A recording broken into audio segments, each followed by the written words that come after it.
Welcome to RGBA, colorful tech news and reviews. This is episode 52. My name is Alexandre Valliere-Lagacé, and I'm joined by my co-host, Terminal. This week, it's all about WWDC 2017.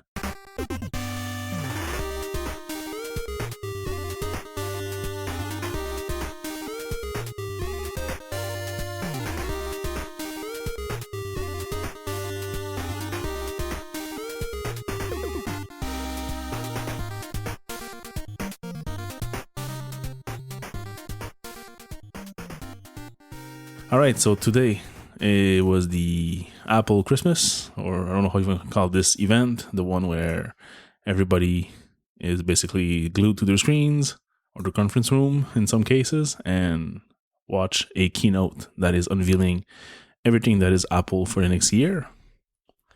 I guess you watched it? Of course. Well, kind of, sort of. Yeah, I did also.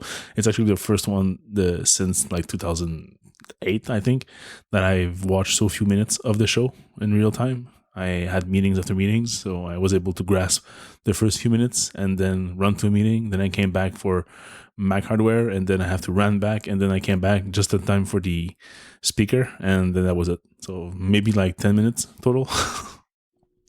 Okay, I listened to it in my headphones. I didn't see much of it. Okay, well, that's still better than nothing.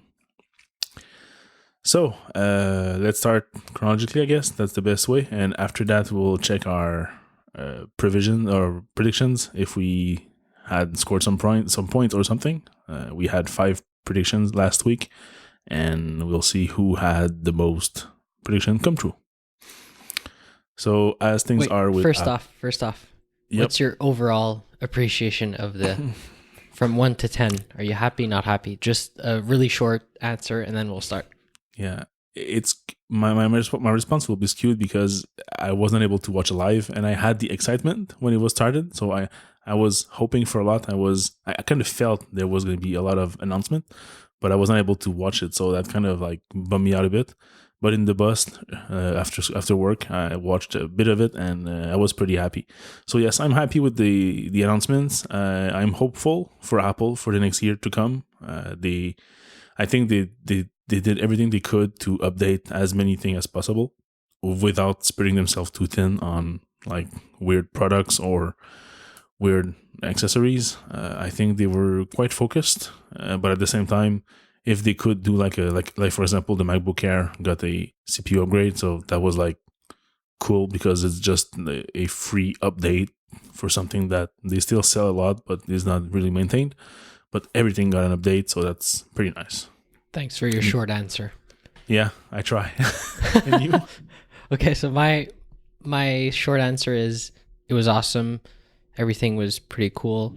Nothing leaked. Or nothing much leak. We had rumors, but no really big leaks. And overall, like 8 out of 10, 9 out of 10. Great. So we can start now. All right. So we got a video first, a little, what do you call it? They call it Apocalypse, but with app. So there's a brand new employee who gets into the iTunes server room and pulls a plug and shuts down all the servers, and all the apps are being pulled from everybody's phone. And now the whole world is in apocalypse because nobody knows how to drive, how to think, how to share, how to speak without their phones. So just a little fun video, well made, well produced. So that was just a little laid back start of a very long conference. I really liked the video. Yeah, it was pretty cool.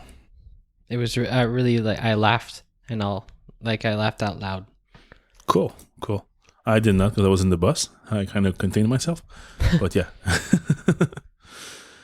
So yeah, after that, you just right from the start, you can feel that Tim is happy to be there as usual, but like he has no time to waste, and this thing is like metered by the second. So like, let's get on it. We've got 6 things to announce. Bang, bang, bang, and he ran through it. And it was only when they were making demos that we kind of slowed down a bit the rhythm, but everything was like up to point and like very, very like rapidly fired, I would say. Okay, lots of developers, many attendees, many countries, some young, some old, blah blah blah. Okay, so first tvOS, what did our friend Tim said. So TVOS was really, really short. He said TVOS is cool. Everybody loves it because he says everybody loves everything. Then he said Amazon Prime is coming and let's move on to WatchOS. Yeah, he basically had to say that there was great content on Amazon Prime, and you could feel that he wasn't happy about this contractual agreement with Amazon, that he had to promote their thousands of movies and TV episodes and great exclusive content. So yeah, but anyways, that was probably like one of the key points where that's why we didn't see any Amazon Prime on iOS for a while. They were probably fighting about the percentage that Apple keeps for when they have new subscription.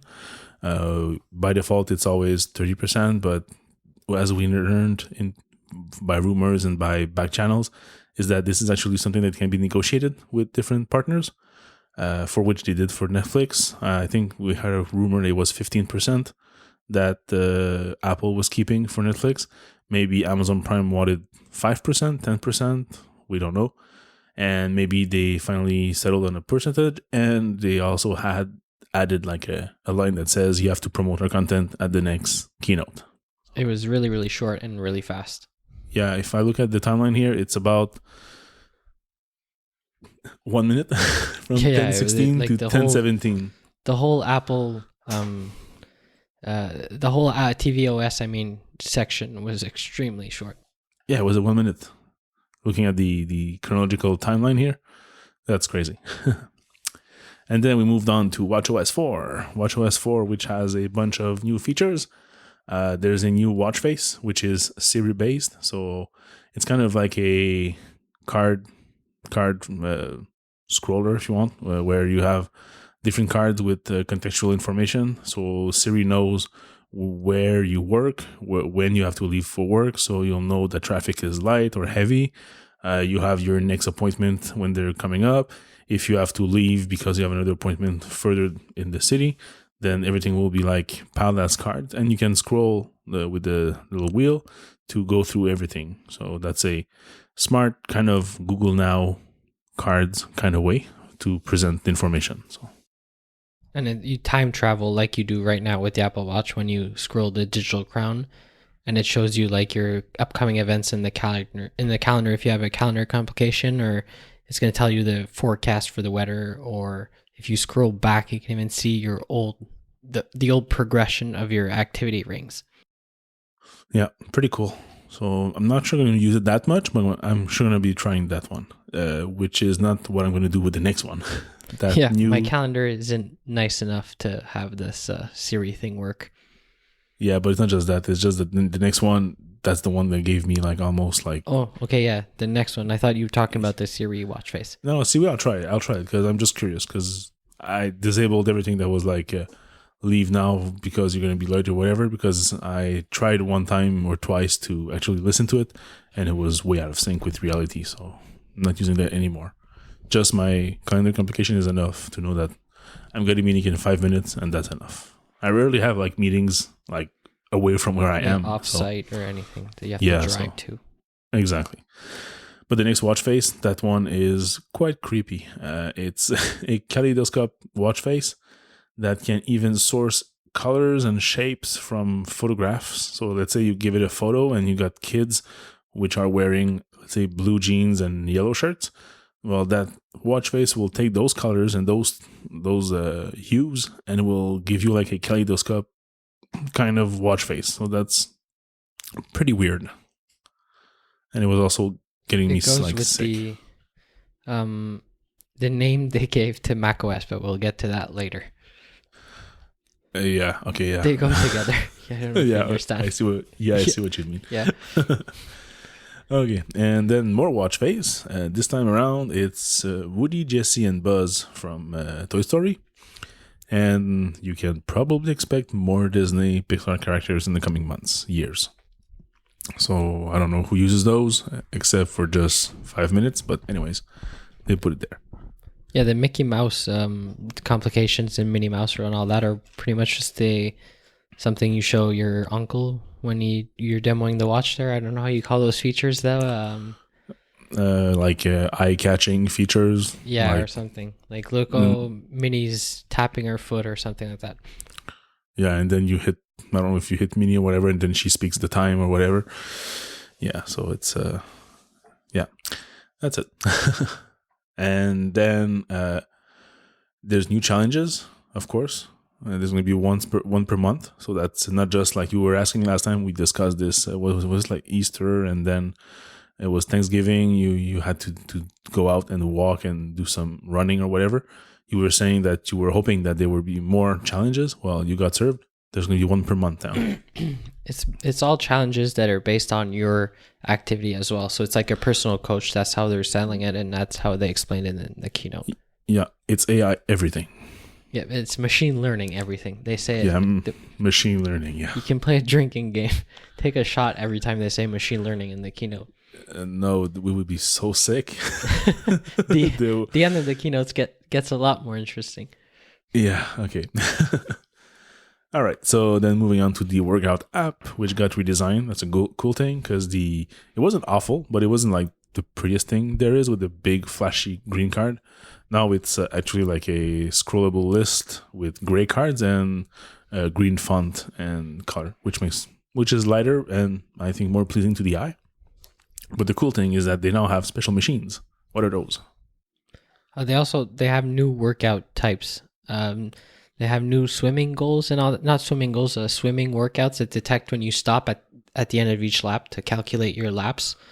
Oh, nice. I know they included new HIIT workout, like high intensity interval training. It's very popular. They said it on the keynote also, and so they have like, I guess, new, not machine learning, but just way to monitor. That's all I want to say now. Like new ways to monitor the activity that you're doing and fine tune the results of your workout according to what you picked. Okay. Yeah, and then the machines you're talking about, the Apple Watch can now pair with like treadmills or any exercise machines in gyms, and there's a two-way sync between the gym equipment and the watch. So the watch going to be able to give the equipment your heart rate, for example, and then the machine's going to be able to give it like the distance you'd be running, like the elevation and the everything. pitch. You have the machine, anything. So it's going to make for a lot more precise workouts, and you can fine tune your workouts after that using all this data, and then you can use machine learning to give you special workouts. Yeah. And special objectives. Goals, yeah. I guess we now know which machines will be in the new Apple campus. Yeah, so they all work with NFC, so the same principle as when you do contactless payments there, Apple Pay. Mm-hmm. So I guess I don't go to a gym with machines like that, so I don't know if my gym... Well, I have access to the machines, but I never looked at them to see if they have this new technology. I'll look the next time I go. Yeah, unless you go to like one of those gold gyms, which are like the super pricey one. The trend right now is actually the opposite, to offer like cheaper like BuzzFit or Econo Fitness or whatever type of like very cheap like $12-15 a month subscription. And usually they have lots and lots of machines, but they are like super basic, cheap, like China made metal and always half broken. So like unless like I can probably just like go at the Ghost Gym next to my house and see if they have those machines, but I'm pretty sure they have because I've seen people on those treadmills and they are quite huge, like the machines, not the people. And it's pretty impressive when you look at the types of machine. Even for weightlifting, like they have those automatic machine where you just like punch in the number of pounds you want to lift and the machine like forces against you, and those might have those kind of sensors. But forget about like little like run-of-the-mill neighborhood gyms. That won't work. Another cool feature with the workouts is the music is syncing. The music is in sync with your workouts now. I didn't really listen to this part, but from what I understand, the phone is going to send automatically the music to your watch. So when you start a workout, the music starts at the same time, and then you can stream the music to Bluetooth headphones. So you don't have to carry around your watch. Yeah, just later on, not far, they talk about core Bluetooth which is especially important because now the watch is a full featured Bluetooth device, which can now also interact with other Bluetooth device around it. So it basically gets all the same features that an iPhone has with Bluetooth, and probably like also a faster pipe between the iPhone and the watch, so that you can send more data and maybe react quicker. That's why when you start your workout, the watch receives the music or vice versa, and they communicate much faster. New dock for the watch. Yep. The same card types as we see in the Siri face and the workout interface. Now the dock is the same. Yeah, everything is vertical in this release. So it makes sense because the screen is vertical. So okay, so that's for that. Other than that, for flashlight. Flashlight. Yeah, flashlight on the watch. How? the screen becomes white like the old school iPhones. Oh, geez, that's smart. Yeah, because it's like 200 nits. So yeah, it's gonna be it, bright. it could also be used if you run at night as like a blinking light. Oh, cool. That is super smart. Seriously, no, that's nice. I like this idea. Do you have a WatchOS 4 installed? Not yet. It's being downloaded from my phone. My phone is on iOS 11 already, but the Watch OS was downloaded earlier. Is it downloaded yet? No, yeah, not yet. It's paused. So I'll resume later and I'll get it overnight. Okay. But that's cool. Also, single process runtime, full screen. I don't know what they mean by that. Background audio recording and background navigation. So there might be some more cool tools that developers can implement in their WatchOS app. And also, WatchOS 4 has screen auto rotate. So that's cool also. I'm guessing it's when you put in your band upside down to get the scroll wheel on the left side. You had to go in the options before and switch the display orientation, but now it's supposed to do it by itself. So that's nice. Moving on to the Mac. That's all the core of the updates, in my opinion. So now it's Craig Federighi who took the stage, discussing first and foremost the name of the new OS. They sent people around California to understand exactly in the Sierra Mountains exactly what the new name would be. And as we might have guessed, it's a snow leopard kind of release. So it's macOS High Sierra. Do you like the name? I hate the name. Yeah, I hate the name too. What about you? Yeah. Yeah, it's. I like that Craig Federighi did some jokes around it, so that we can at least like swallow it more easily. Typical dad jokes. Yeah, it was fully baked. So yeah, so referring to your kaleidoscope. Yeah, that's it. That's after you use macOS, then you can switch your watch face to the trippy thing. Yeah, that's crazy. Moving on to Safari. Safari has a nice couple new features. The first one, which is a godsend, I would say, is the autoplay blocking. Whenever you open a tab or click a link and you have some view that auto starts with sound and everything, in this case, Safari will block it. So it would not start until you click the video. So that's a good thing. It'd be especially useful for stupid ads. And then he mentioned intelligent tracking prevention. So that even said like it doesn't block ads, but it just prevents them from knowing who you are. And let's say, for example, you go somewhere, you search Amazon for, I don't know, like baby diapers, and then you go to some tech website, and all the ads you have on the sidebars and the footers are all like for diapers. Well, you've been tracked, and you've been tracked everywhere. So all your browsing history basically is shared with those ad agencies, and they can target you because they know that you wanted some diapers earlier, and this supposedly protects you and kind of like sandboxes the tracker and probably sends it like blank data or something so that they're not able to follow you around. And then updates to mail.app. Yep. I skipped this. I didn't skip it, but I mean, I didn't rewatch this section, so I don't really know what they said, but I think something to do with searches actually works now. So hopefully we can test that. you can search. You can also have split view. So when you use the mail.app in full screen mode, you can, when you create a new message, automatically it's kind of separates in two. So you have like split view on full screen mail app. So that's nice if you use full screen. That's basically it. Then moving on to photos. Photo has a bunch of new. Who uses like full screen apps on the Mac? I rarely do. I have a Windows magnet, so I can snap windows like left, right, top, bottom, or full screen, full width, but not full screen, which I often do. But it's only for a specific time because I'm debugging and I need like the whole editor full screen.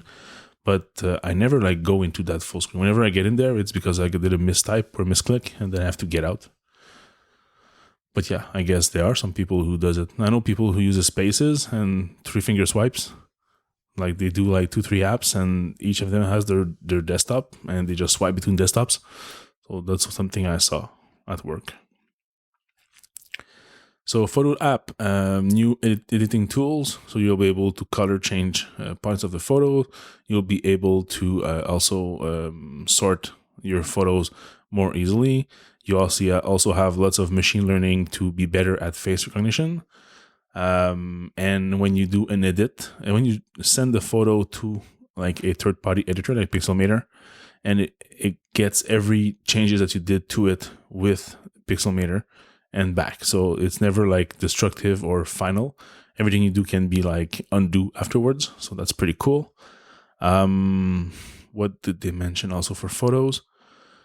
Everything you do on photo is now shared. All that machine learning stuff that is running your devices hot, is now being shared across iCloud. So if you index your iCloud on your iPhone and then you get your iPad out, it won't re-index and machine learning everything on your device. So that's super cool. We were expecting that, and I think that's also for them, for Apple, it's like probably cutting their costs like crazily because everything had to be done like twice or 3 times or 4 times. So this was major server side problems for them, I'm guessing. For what, the faces? Well, for everything that was machine learning, like, and redone on every computer, there was some that was offloaded to their servers, and some that was done on server, but everything was done per device. So it was like double, triple, or quadruple the effort for a single person. So that's a lot of saving for them. And then, go ahead. Apple File System. Ding. APFS. So the same one that came with the iOS 10 this fall. Probably nobody knows, but all the iPhones that upgraded to iOS 10 also switched all the underlying file system from HFS Plus to Apple File System APFS. Yep. It's a bunch of geek things, like low-level stuff that we don't really know what's happening, but it's a big change of architecture and all that, and it's coming to all Macs too in October, September-ish this fall. Yep, exactly. For the regular user, you don't see nothing. The only thing that you can see, I guess, is with mail.app. They mentioned something. Was it at this moment? Basically, mail.app will be 30% smaller in terms of volume size, the space it takes on your disk. So that's, I'm not sure if it's Apple FS or if it's because mail.app has some updates, but one or the other, you get this.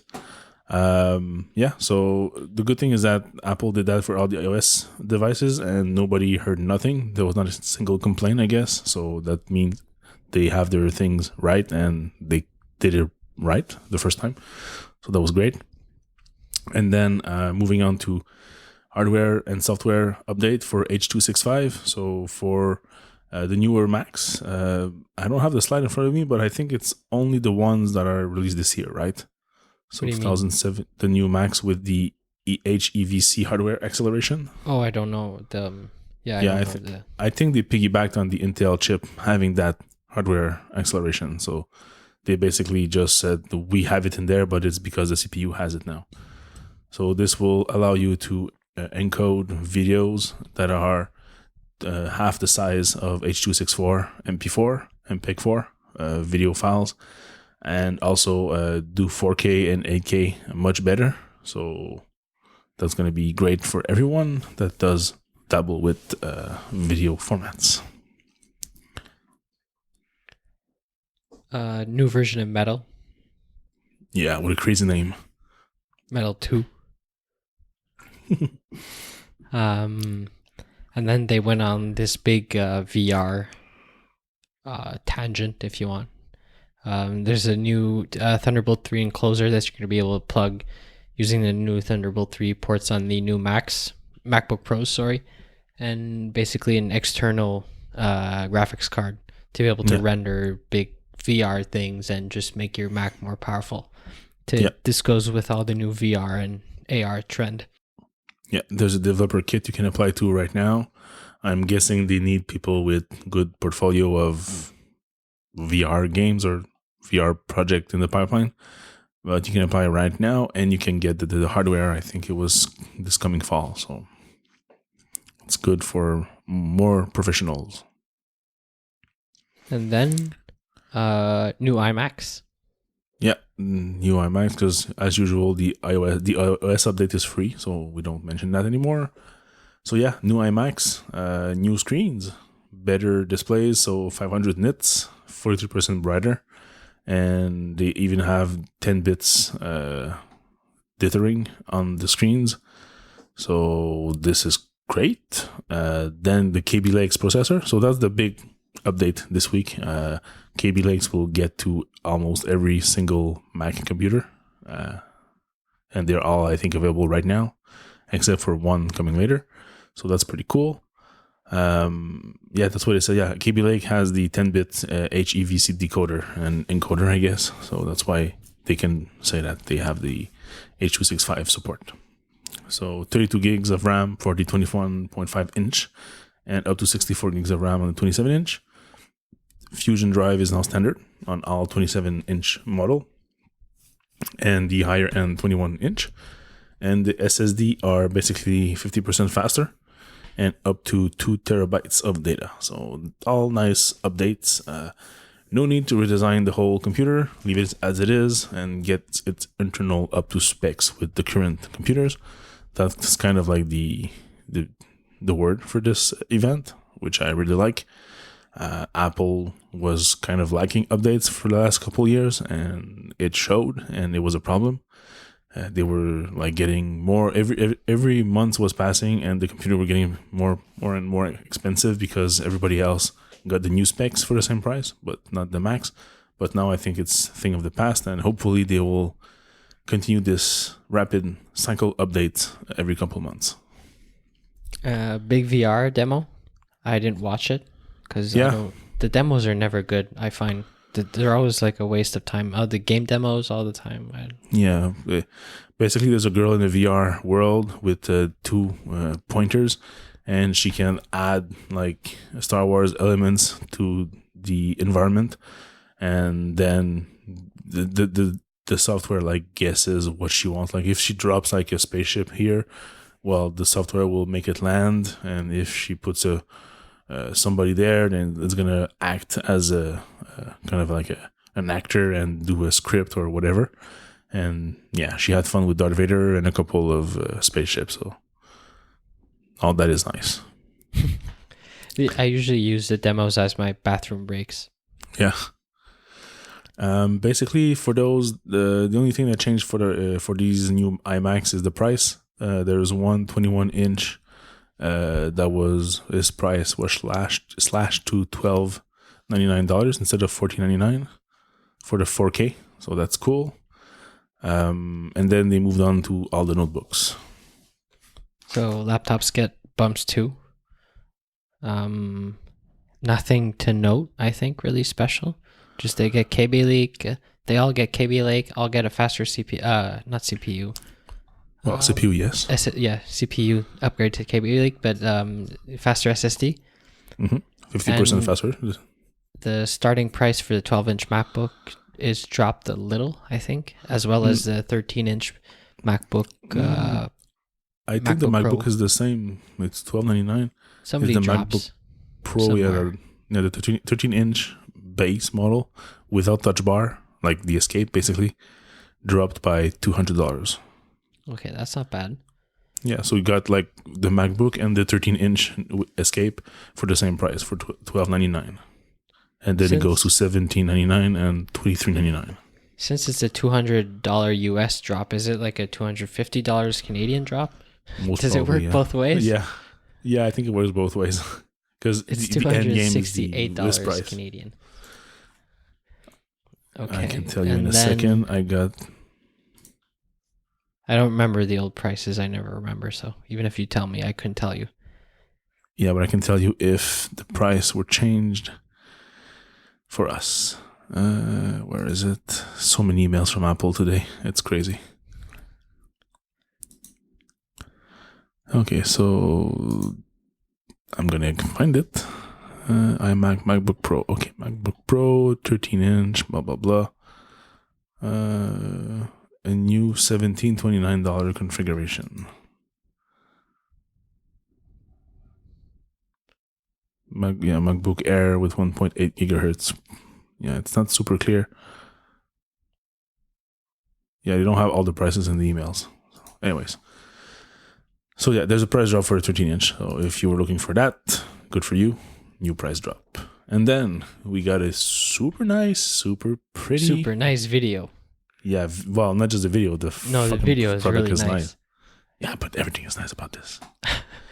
It's the iMac Pro that was announced a couple months ago when they did that little interview with a couple of journalists announcing that they were serious for Mac professionals and they were planning a Mac Pro refresh, but they were also planning for, quote, later this year, iMac Pro. They announced this? They announced an iMac Pro?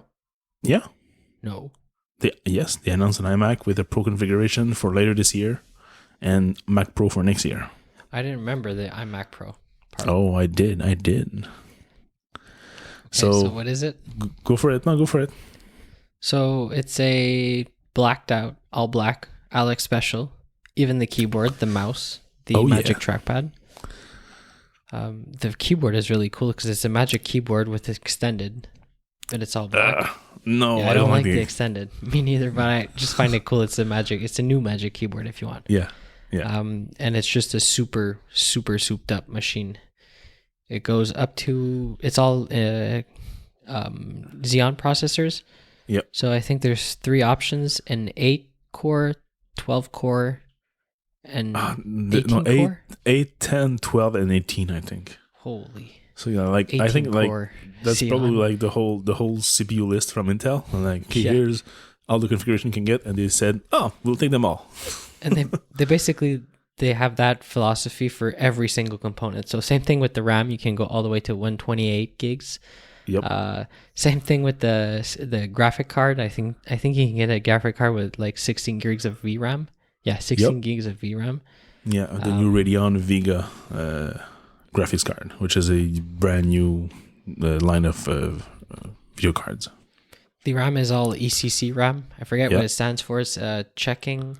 Error code checking. Yeah, so it's like professional grade RAM. Yep. Up to 128. We already said that.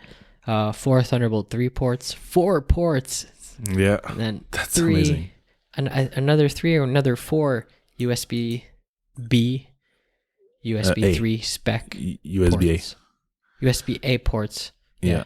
And the first Mac with a 10 gigabits Ethernet port. And not only that, an SD card slot. Yep, that's a good thing. And then, like, if that was not enough, they kind of like changed everything else on the computer. Like the front-facing camera is a 1080p camera, not a 720p crap. Like everything, like there's like new speakers in there. Like if you open the slideshow and you zoom in, there's like up to 4 terabyte SSD, laser drilled glass, louder audio, custom removable stand. That's amazing. Because I don't know if you remember, but if you get an iMac, you have to specify when ordering it if you want it to be like a Visa mount or if you want to have the stand. If you change your mind, it's too late. but now you can change that. There's a new 500 watt power supply. There's optimized photo alignment. I don't know what this is for. Wi-Fi, of course. 2 Thunderbolts 3 controllers. So you got 4 ports, but 2 controllers. So that means that if you have like 2 super beefy Thunderbolt 3 devices, they can go on one on each of the controllers, and you can get full speed for those. Dual SSD module. There's like a bunch of stuff. Like, yeah. You can power up to like the how do you call it? Like the built-in 5K monitor. You can power up to 2 external monitors also. Yeah, because so the thing can drive 3 screens. Yeah, because there's 2 controllers for Thunderbolt 3. So that means that each Thunderbolt 3 controller can power 1 5K. So you can get 2 external 5Ks plus the embedded 5K display. So that's like 44 million pixels, I think they said. It starts at $499. Yeah, I'm guessing that's it's the key going word. to go up to like 12. Only?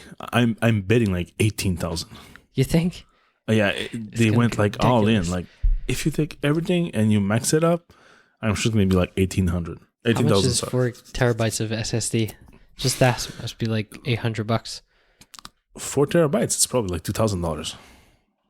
I'm Really? sure. I'm sure, and it's Apple branded, so it's going to be even double that. So,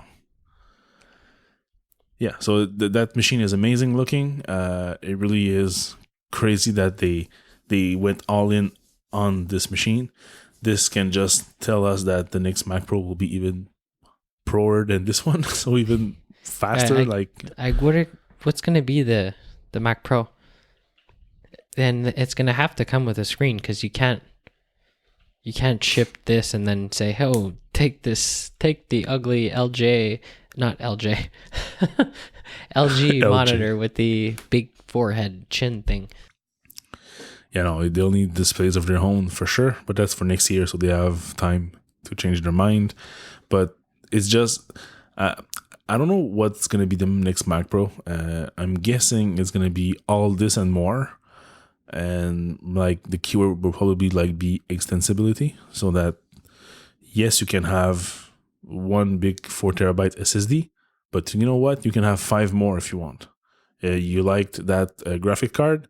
Well, now you can get like another graphic card if you want. So you can get like 2 graphic cards inside it. And you have like heat problems? Well, you know what? No problem. We got like one super mega fan that can run like, depending on the temperature, can go like 5 times faster, and everything will be like souped up to the max.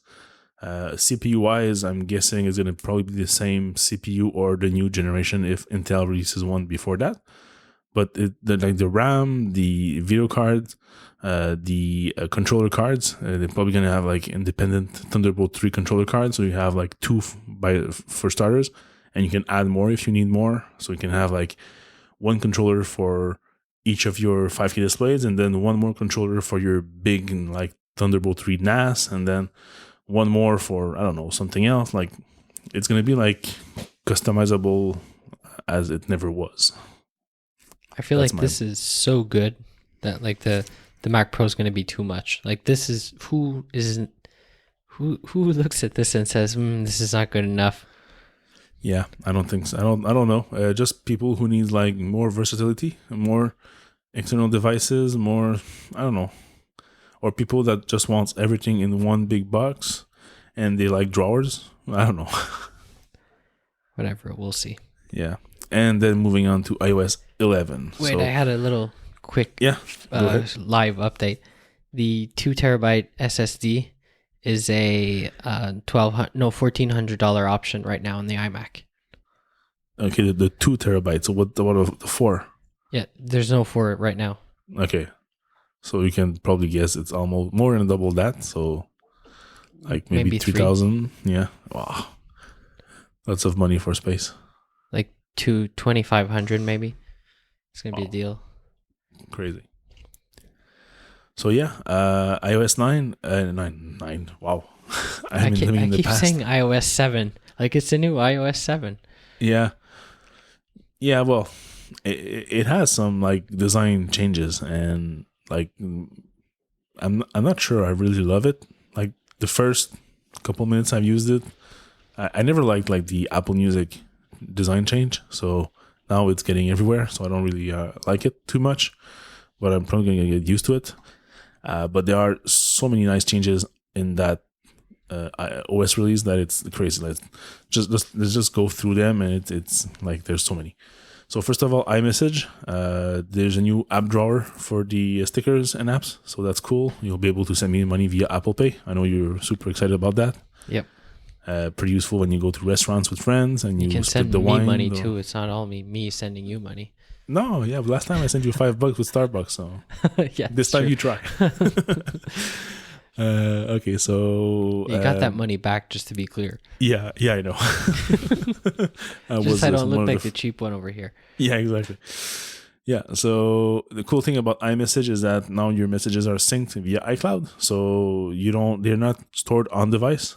And if you erase from one, it erases from everyone. So that's cool. All encrypted, and there's no machine learning in that one for as much as we know. Apple Pay, yeah, like I said, person-to-person payments. I don't like it because it goes into your Apple Cash card, which is kind of a way to say that Apple keeps the money in their pocket and do interest on them until you take another action to transfer it to your bank account or to somebody else or pay for something in the store. So I understand the reason. PayPal is the same thing. You upload money to it and they don't charge you nothing because they have your money. They invest it. So they have billions of dollars of money invested and they live off the interest. So Apple is probably doing the same thing there. So, but the interface looks nice. If you have a discussion, let's say I'm texting you, okay, I'll give you $20 right now. And then the next message, there's an auto suggestion for me to use Apple Pay and send you $20 because it uses machine learning to understand the conversation and guess what I want to do with in terms of application or actions. That's pretty cool. Siri with new the voice. Siri voice is now even better. They basically added more humanity, if you want, to the way that Siri talks. They did example, I don't know what word was used, but Siri used the same word 3 times in the sentence, and each time it has a different intonations. So that was pretty cool. It's getting more natural, so that's great. And they even have like a translation feature, so you'll be able to translate English to Chinese, French, German, Italian, and Spanish, and more language to come eventually. So that's it for Siri. For the camera app, there's new APIs for developers to leverage the portrait mode depth API thingy. Portrait mode now gets new features, so you'll be able to get better image quality and be able to leverage the data that's being captured by the 2 cameras. So nothing you can really control, but the camera will do a better job than it was doing before.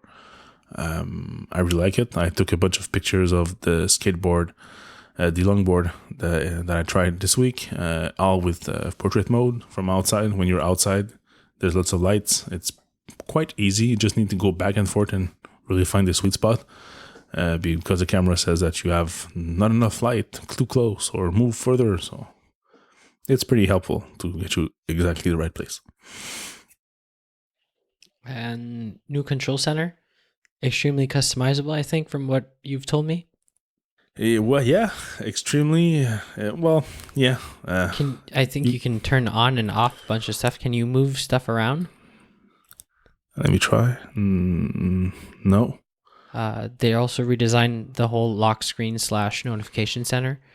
Yeah, that one is weird. I tried it earlier, and it's because if you swipe down from the top, then you swipe up from the bottom, and then you get your notifications. So it's a bit weird, but I'm guessing we're gonna get used to it. For the control center, you basically have the same features you had before, like volume, brightness, orientation lock, night shift, and everything. But you also have like 2 to 4 rows of icons for which you can choose.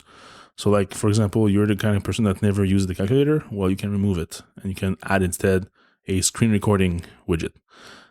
You can have an Apple TV button there. You can have like your wallet there. You can have HomeKit. Like everything can be in the same thing. And if you force touch, then it opens another big section, a big bubble, and then you have all your actions in there. The brightness and volumes are sliders, so that's cool. For music and for the airplane mode and other things, you can force touch to have more features, so that's cool. It's all in one page instead of 3. Yeah, it's all in one page, so you cannot slide left and right. There's nothing to slide, so that's pretty cool. A bunch of updates to Apple Maps. Yeah, Apple Maps. And just basic improvements. Yeah, well, there's one thing for Apple Maps, the lane guidance. So that's cool. So let's say you have to take the next exit to the right and you're on the left lane, then it's going to tell you like change lane until you're on the right lane to eventually make your turn right. So that's cool. Let's see how good that works in practice. Yeah, it should be not too bad because like GPS is pretty precise. So there's a bunch of live photos, also improvements. You can now choose the photo that is not the photo, but the frame that is being used as the live photo still. You can also make loop videos like you can like on Instagram, like those boomerang videos. And you can do them with machine learning, trying to understand like if that girl was like blowing a bubble, then to go like the other way around and stuff like that. So that's all full of machine learning once again. Cheers to that. Yeah, there's a new do not disturb mode, which can be added to Control Center. I tried tapping on it and it didn't work. So I'm guessing I need to be in my car for that for some reason, maybe, or it's maybe not available yet. I haven't seen this part of the video at all, so I'm not sure exactly what else there is about this, but I heard about AirPlay 2. Do you know what's up with that? AirPlay that actually works. Seriously? That would be so nice. And the thing I saw, it's gonna allow multi-room audio. So if you have like multiple speakers, like a Sonos in your living room, your bedroom, your kitchen, you're gonna be able to play, I think, the same music or just control them separately or something like that. Yeah, that's probably going to be used by the super nice speaker that's coming up. Spoilers! Apple Music, lots of paying customers, music kit for developers, blah, blah, visits, money, I don't know. Yeah, music, we love music. Lots of people are listening to music. Yeah, everybody is music, so that's that. Then the App Store. Yeah, the App Store. There's a new Today tab, so I'm guessing more curated content. That's good. One weird thing I noticed, at least in the first beta, is when you go to your Updates tab, you cannot update single apps. You only have open buttons next to the app, and you have one single update all at the top. So, because I'm the kind of guy that doesn't want my apps to be auto-updated, I like to know what's up with those and what features they get and stuff like that. So I choose to update the apps manually whenever I feel like it. But now it's like update all or nothing. So if you're on like LTE and you just want to update small apps because Facebook is too big, I'm not sure I'm always going to react for that. So that's something. Monument Valley 2 has been announced. And that little demo, for example, there's a bunch of games also. App of the day, game of the day, daily list. So there's a bunch of curation going on. So that's cool. Yeah, AR kit. That's nice. Apple is going all into AR. Tim Cook has been mentioning this for many years now at the investors meeting. And now it's the first thing we finally see is there. So it's AR kit. It's a kit of developer tools to help developers integrate AR with iPhone and iPads. Yeah, that's about it for software, I think. Did you see he gave a demo? Did you see it?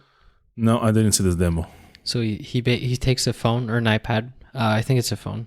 Anyways, and he goes in the camera. It's like a camera app, and he points to the table, and the phone is able to detect the table, and then you can like insert elements on the table. So he inserts like a cup of coffee, and then he walks around the table. He moves, and the cup of coffee stays put at the same place. and like the coffee has like steam coming out as if it was hot. He can add like a not a nightstand, what's it? A night lamp, like a table lamp. Same Okay. thing. So it can add like a bunch of objects, and they're all like proportionate to where they fit on the table. It's pretty cool. Nice. Yeah. Probably metal to optimized also. Right. And lots of machine learning once again. You can't stop saying it. Yeah, it's machine learning frenzy today. Yeah. There was a big sale on the machine learning keywords this week. So moving on to the next hardware. You go. Then, what do you mean the next hardware? Oh, iPad Pros. yeah. So this actually, we had like strong rumors about this. The new 10.5 inch iPad. So it's 10.5 inch iPad. That's what it is. Yeah, it's a new A10X CPU and faster GPU.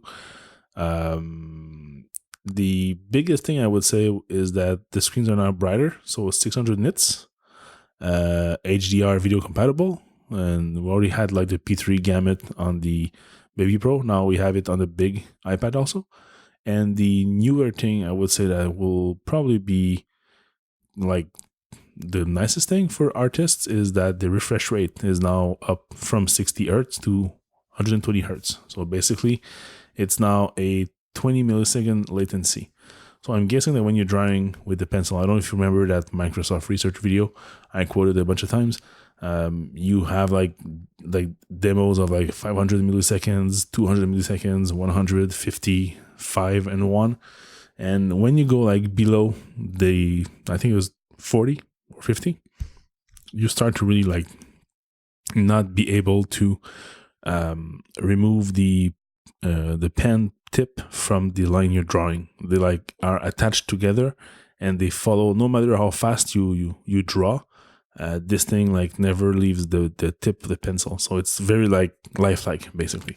And since now the Apple Pencil has the industry best 20 milliseconds latency, it probably means that we've reached like the kind of like the retina, which is like what your eyes perceives. Now it's going to be what your eyes perceive on the paper, like you draw, and it's perfect following the pencil. Other than that, there's a new little smart keyboard. Yeah. Did you see it? Yeah. No. They called the full, and it comes with a bunch of like the weird keys there for all the international languages. I had the one they promised like 2 years ago but never shipped. Supports more than full size smart keyboard that supports more than 30 languages. Yeah, Mike Hurley will be happy. Finally has his NC key for the enter key. I think that's pretty much it. There's nothing really special about the iPad. It's just new. Yeah, small bumps, like more powerful. There's a new quad LED True Tone flash, so it gets features that trickles down from the iPhone, basically. This is going to replace the 9.7 inch, like the Baby Pro. Yep. And I think there was like no updates to the big 12 inch, right? No, you sure?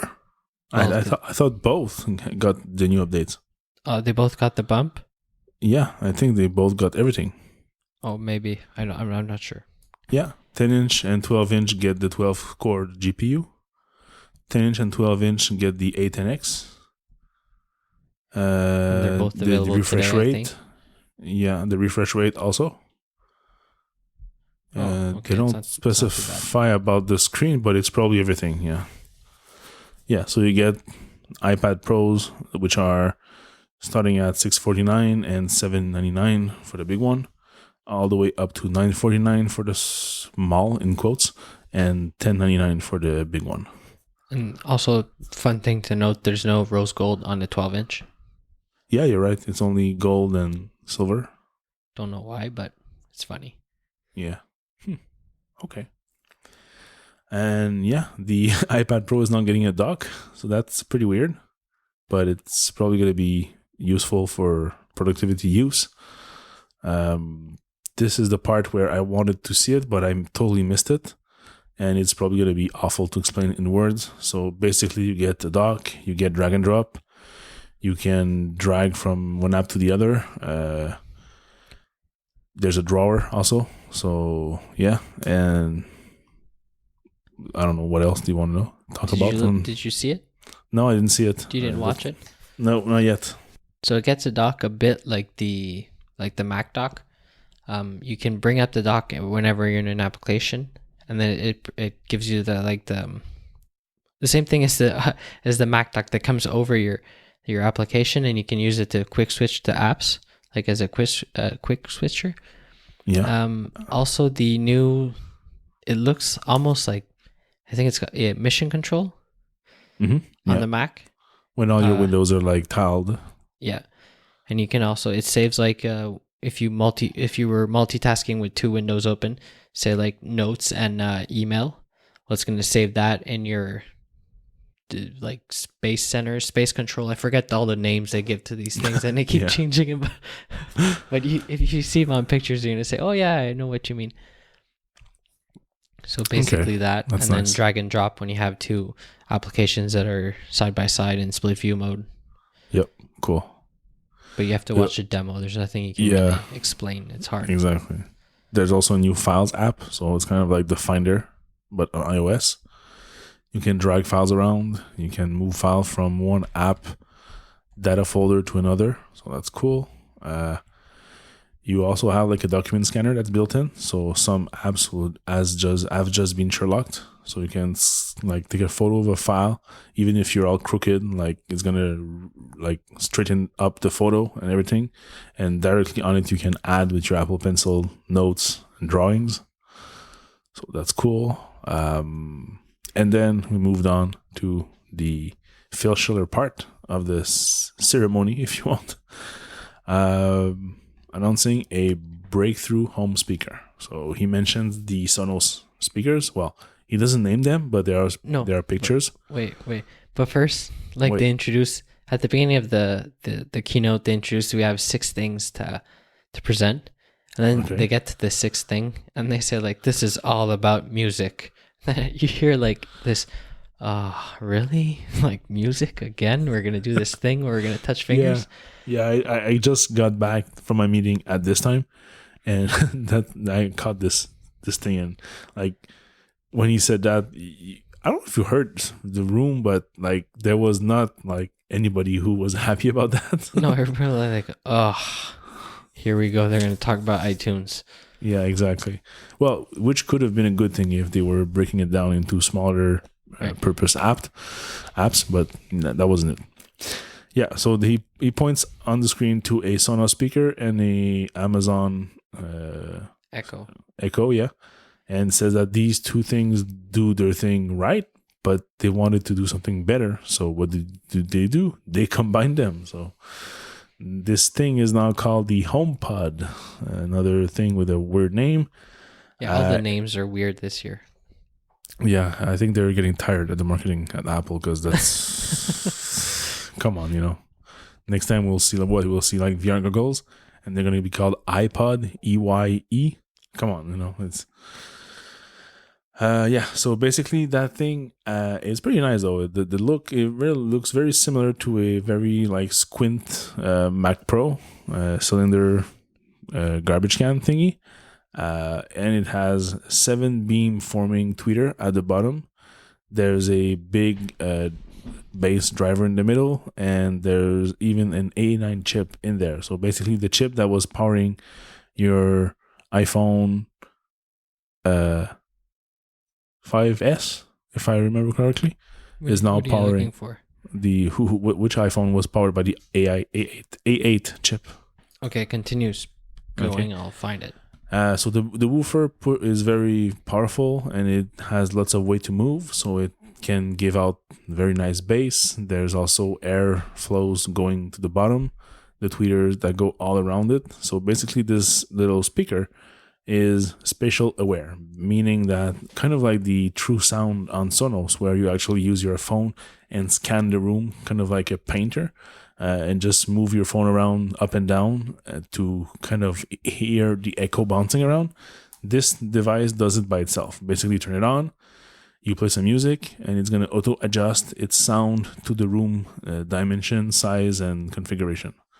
So that's pretty cool. He even did a demo on stage. I don't know It's if it was from the iPhone 6. iPhone 6. Okay, so the same chip you had in your iPhone 6 now powers this speaker. So yeah, beamforming, nice sound, that's cool. And there are 6 microphones, so it's a big array of 6 microphones. The Echo S7, so I think that's okay. The top part of the cylinder has a little screen that can display the Siri wave, and basically it just works like "Hey Siri," and that's it. There's lots of integrations about you for it, all the HomeKit stuff. Not sure there's too much now, and they didn't announce any new program or way to add more easily, so it's still going to be like restricted to probably a lot less devices than the Echo or even Google Home.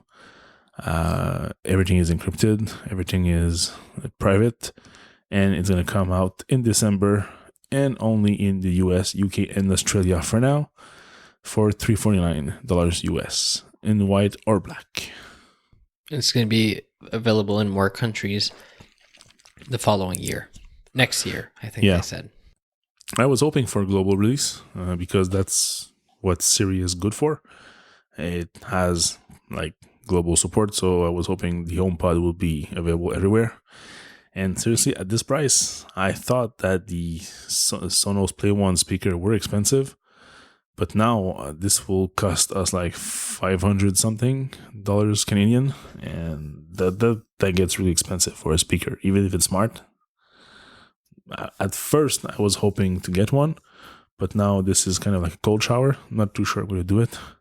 Especially, it's if you convert it right now, it's $467 Canadian. Yeah. So it's probably gonna be $469 or might be $479 to be on the safe side. No screen. Yeah, no screen. That's a hard sell. And we also don't know it's going to be available in Canada. There's a bunch of other features too, like Apple Pay, peer-to-peer. We don't know if that's going to be available in Canada on launch or if it's just a US thing. Yeah. Well, since they have their Apple Cash Card, I'm guessing it can be worldwide, and they don't care because Apple can be its own bank for that and host your money for you. So I'm not too sure how that works. Yeah, it's me neither, but it's kind of like PayPal. As it rolls out this week, I guess. It's kind of like PayPal. You got like a balance, and that's it. And then if I go buy something and I pay Apple Pay, can I deduct it from that? Yeah, I think you can choose your Apple Cash Card from that selection. So you'll get your credit card, your debit card, and your cash card.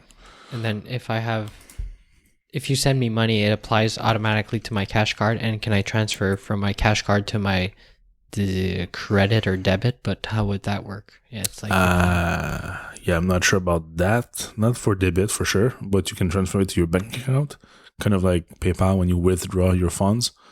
But my bank account is not connected to Apple Pay. It will have to be now. It's not even connected to PayPal. Yeah, but you'll be able to probably just like take a photo of a check, and it'll guess the numbers for you, and put like a wire transfer to your bank if you need to. A direct deposit? Yeah. Maybe. Yeah, we'll see. Small details. The cellular bars are back, so no more dots. We can now see the logarithmic bars we had since forever, so that's cool. I did not play much with it. I've seen something that if you're on the 200 gigs plan or more for iCloud, you can now have iCloud family sharing. So you can share all of your iCloud space with your family members. This is great because my wife keeps getting that iCloud is full notice. I do too recently, and I'm on the 50 gigs plan. So now we can get the 200 gigs plan and share it across our 3 or 4 devices. So that's going to be nice. I don't know. Do you know if you have to go full on family share plan to get this? I think you're only proposed it to do the family share if you have a 200 gigs or more. Because I'm on the 50 and I was not proposed that. Okay, I have it. I have 200 and I never. Yeah, but you haven't upgraded yet to iOS 11. No. That's the thing. Once you upgrade, you'll get an email Okay. that said, But then, does the other phone have to be on iOS 11 too? I guess. Yeah, most probably, yeah. Or else you'll pay for you won't pay more because you already pay for your 200 gigs, but you'll have to. No, because right now I pay for 200 gigs and she pays for like 50. Okay. Well, yeah, you have to be both on iOS 11. I'm guessing. Maybe not, but I'm guessing. We'll see. I'll look into it. All right. And any other like cool little features you have of your 30 minutes with iOS 9? 11? Not really. I keep saying. Yeah. iOS 7, iOS 9, iOS anything. Yeah, I'm happy that they said it very early on. Tim Cook said iOS now goes to 11. So Spinal Tap reference, that's cool. And we should probably check our 5 predictions, see which one happened. And I already not. looked at them and I lost. You lost? Okay, so Apple Pay, iMessage, you got this one. You asked for more Siri intents, like audio for podcast and everything. It's not exactly clear, but they talked about it, so we'll see in the coming days if they actually added new ones. Yeah, but Phil even mentioned podcasts, so I think that, yeah, you'll probably have Siri intents for audio software podcast. Group FaceTime, nope. Retina screen for what? It was a separate Retina screen, like a like Thunderbolt. external. Yeah, we don't have Nope. that. Free storage upgrade, nope. That sucks though. Anyways, I asked for a redesigned drawer. We got it. I asked for. It feels like it's Christmas. Yeah. you went to sat on Santa Claus slap at the Santa Tim, your local mall.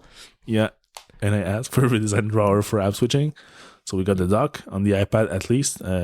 I tried drag and drop like on the plus side iPhone, and that doesn't seem to work. No, it's only on iPad.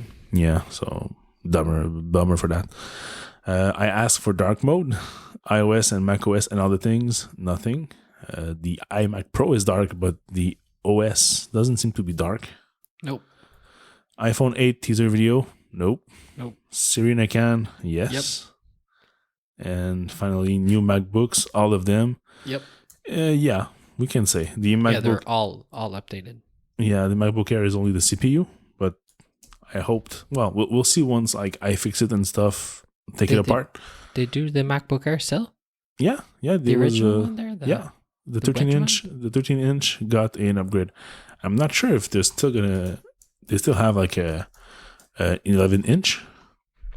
No, the 11-inch was gone since they came out with the 12. Okay.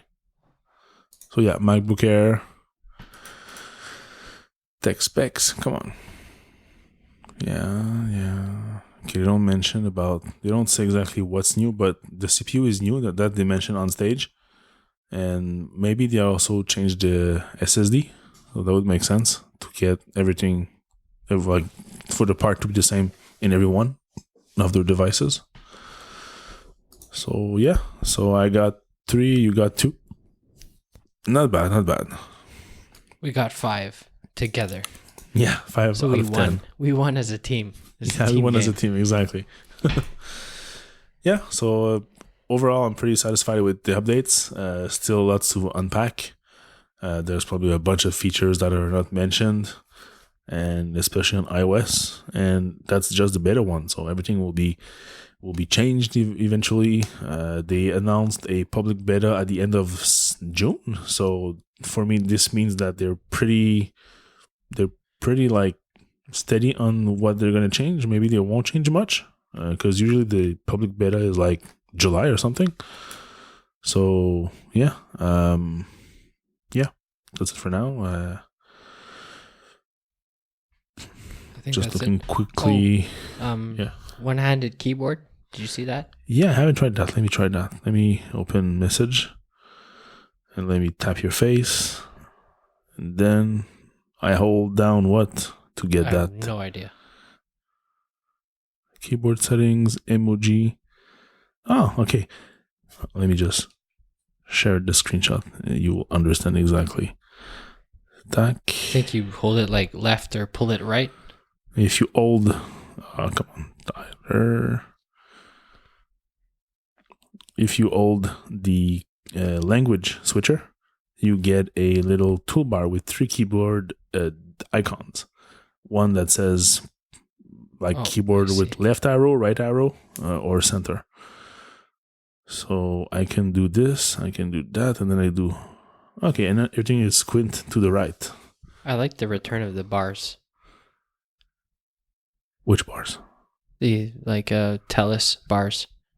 Yeah, the signal bars. Yeah, signal bars, yeah. That's cool. So here, that's my right keyboard. I just sent you a screenshot, so I can now do hello, how are you? Okay. Pretty nice. Yeah, so that's cool. What else? There's some small changes. Where was I? I was looking into the options. Yeah, control center is different because now you can pin stuff. I hope that we'll be able to add more than just these, or they will add more every release, because they're nice. I really, really love the screen recording. That's going to be a godsend for anyone who reviews apps and want to post a quick, here's how it works, here's how to do this. Or even people like Max Sparky, who does screen grabs of tutorials on apps. He could do exactly that using directly the iPhone and no need to connect to QuickTime and do screen recording and stuff. So that's pretty cool. All right, so that's it for this week. So this was our WWDC 2017 coverage. So all the new things, everything will be released from now until September. You can find the show notes at rgba.fm/5252, and you can find us on Twitter. I'm Valia, VALLIERES. And I'm Tyler Menard, TYLERMENARD. Have a nice week. Have a nice week.